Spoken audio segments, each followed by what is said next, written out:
Today's topic is the 3 lessons that I have learned from one of the hardest years of my life. And I wanted to do a episode about the lessons that I've learned recently, because this has been a really freaking hard year for me.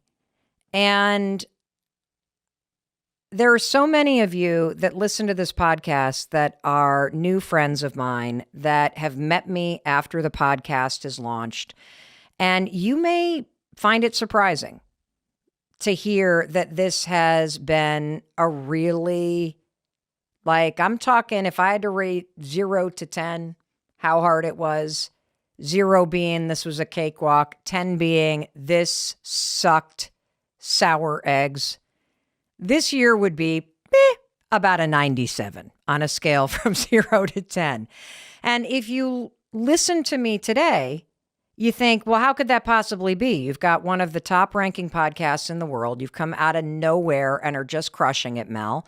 You seem to have it all going on. You're clearly a very positive person.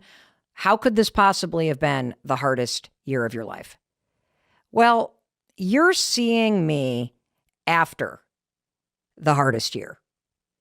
And, when you think about a lot of the kind of cheesy metaphors in life, it's always the darkest right before dawn.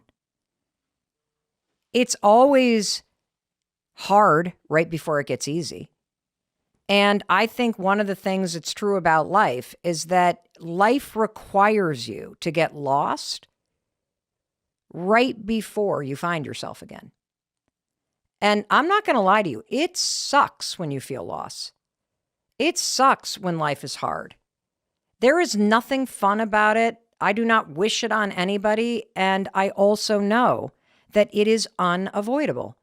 That there are going to be years of your life that are absolutely amazing and delicious and easy. And they're going to just flow like water flows out of a faucet. And then there are going to be years like the year I just had that nearly suck you dry. It's like the hits just keep coming.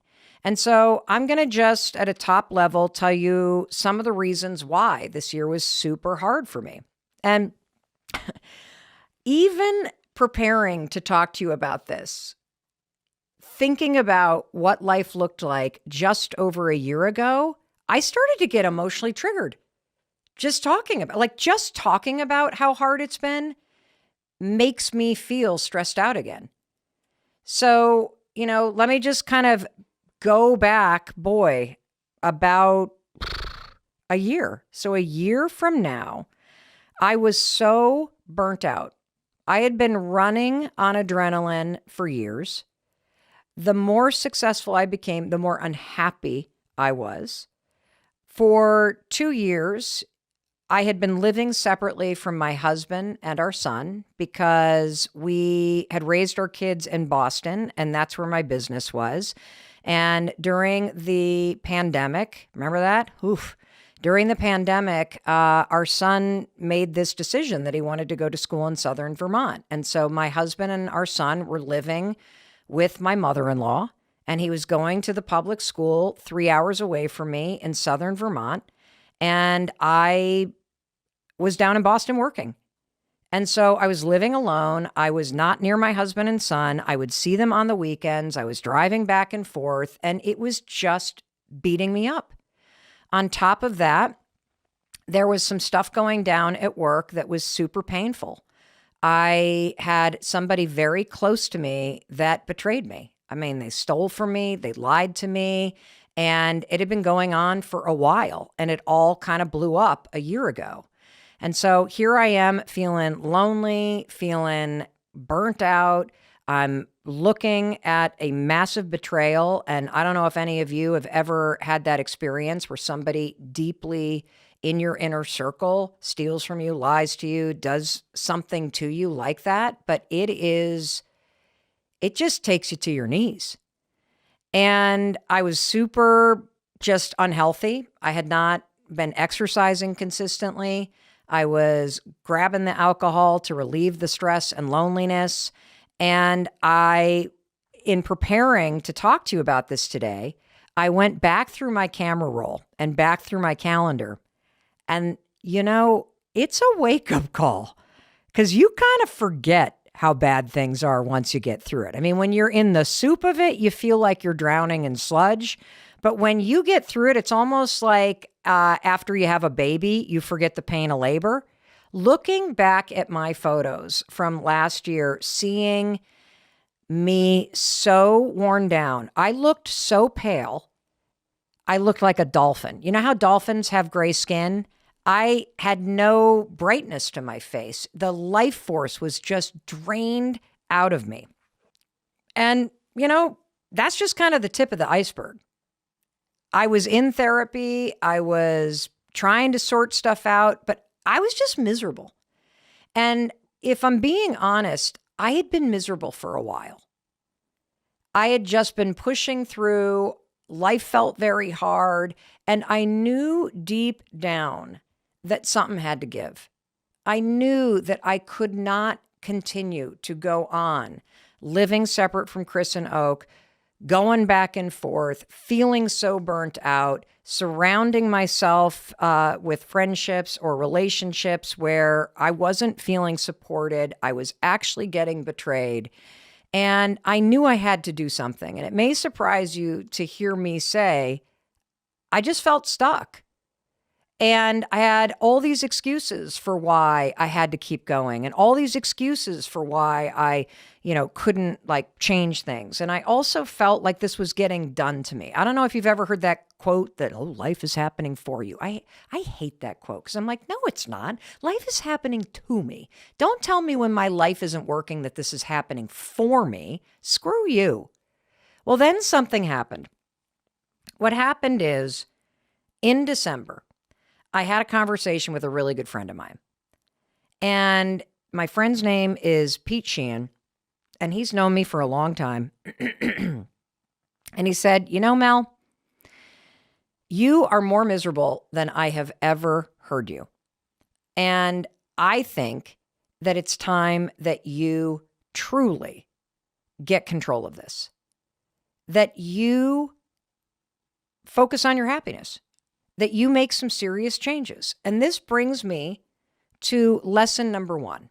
You ready? Lesson number 1 from the hardest year of my life is that your life is always trying to teach you something.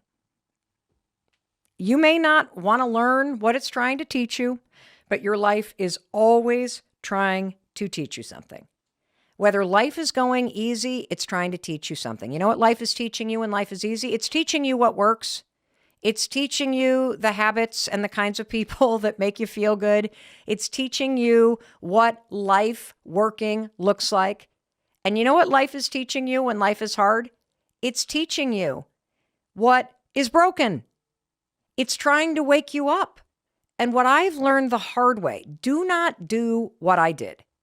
I am so damn stubborn. Like if you think about life as a giant school, life is the greatest school you will ever attend. You can enjoy it, you can hate it, but life is always going to be school because life is always teaching you something. And do not make the mistake that Mel Robbins makes because I'm a very stubborn student.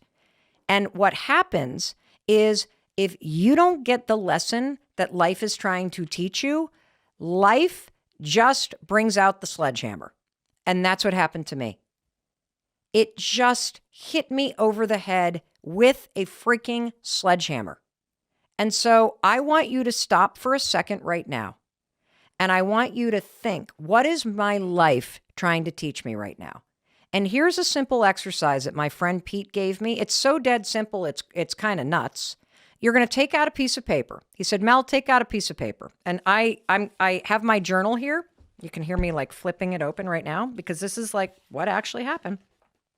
December 21st, last year, I was speaking with my friend Pete Sheehan. I got to find the page here. I should have put a little, here it is right here. And he said, Mel, I want you to draw a line down the center of a page. And on the left-hand side, for the little ears, I apologize, but this is what it says. Shit I hate. On the right-hand side, things I love. I want you to write down everything that is not working that you hate about your life. And here's a nicer way to say it. Where in your life do you feel friction? Where in your life do you feel friction? It could be in your body. It could be in your relationships. It could be at work. It could be when you look at your bank account. Where is life creating friction? It's hard. You're frustrated. Everything feels like a fight. This is where the lesson is, everybody. Friction is how your life teaches you to wake up and pay attention. Friction is where your life is trying to hit you with a sledgehammer, because life wants you to be happy. Life wants you to feel good about yourself. Life wants you to enjoy yourself. Life wants you to live in alignment with what's meant for you. And you see, when you feel friction, I felt friction in every single aspect of my life. I felt friction in my body. I felt friction in my mental health. There was not a place when I sat down to do this exercise, what do I hate? Where there was not friction. That's how bad it was. I wrote, I hate packing on a Sunday and leaving my family to drive home and be alone. I hate flying alone. I hate working alone. I hate being stuck somewhere and not being able to get home. I hate the fact that I feel like I've got to generate all the ideas and keep going and going and going, and that I can't stop.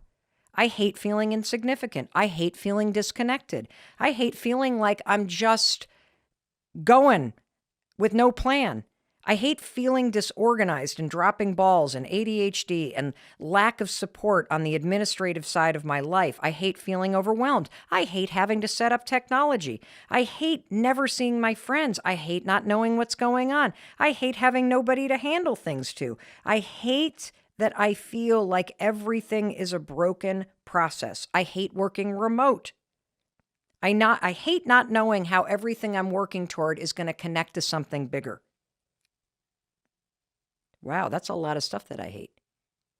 I hate my negative thoughts. It goes on and on and on. My list of things that were causing friction. I hate that I don't live with Chris and my husband. I hate that I don't see my friends. I hate that I'm constantly traveling in order to work. I hate the feeling of loneliness. It just goes on and on and on. Now, here's what's interesting. Life is trying to teach me something.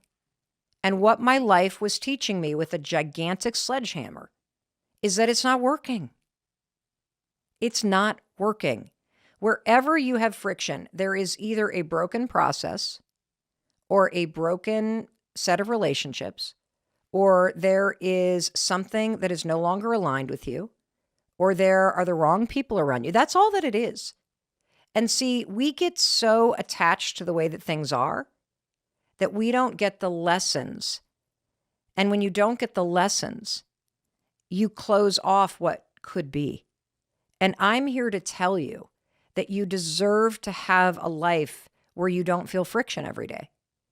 You're not wired to live a life where you feel that intense. And I can give you some other examples. Like, when our son was in the 4th grade, he would just explode when we had to sit down and do homework at night, like full on temper tantrums. You know what that is? That is friction in a young person's body. That is him feeling this deep sense that something's off. And when that happened for our son, and he would pound his head against the kitchen island and he would cry before he had to go to school, he didn't know what was wrong, but he was trying to teach us something. Life was trying to teach us something. His body intrinsically knew that something was off. And what turned out to be off is that the kid had profound dyslexia, profound dysgraphia, executive functioning, attention stuff going on, and he couldn't sit in the classroom and neurologically do what was being asked of him to do. And so I'm here to tell you, when you make this list of things that you hate, the areas of your life that create friction for you right now, that's where the lessons are. And those lessons will repeat until you learn them. Do not be stubborn. Do not look at the friction as if something's wrong. Look at the friction in your life as an opportunity to create alignment. as an opportunity to pull your life back into the other column, which is things that I love. And there was so much that I loved in my life. There was the therapy that I was doing. There was the time that I was spending with Chris and our son and building a house. There was all the new things we were working on. There was the podcast that was out in the future. All of this stuff. You got to walk toward the things. You got to do more of what's in alignment. But I'm telling you right now, the lessons are in the hard stuff. The lessons are in the friction. So that's lesson number one. Your life is trying to teach you something. It always is. Stop resisting the lesson. Because I have found in personal experience that if you refuse to learn the lesson, life will show up with a sledgehammer. When I look backwards now, I can see that I've been addicted to being busy for a long time. I can see that I needed to deal with this friction for a long time. It's just got louder and louder and louder to the point where I could no longer ignore it. I could also see looking backwards that I had often had people in my inner circle that were doing things like lying and betraying me. And I had ignored it and I had made excuses for people. And so guess what? Those betrayals just got bigger and bigger and bigger until it was so painful that I had to finally learn the lesson. And so friction in your life is a good thing because friction wakes you up. Friction puts a spotlight on what's not working. And friction only builds everyone until you learn the lesson and you make a decision to turn toward it.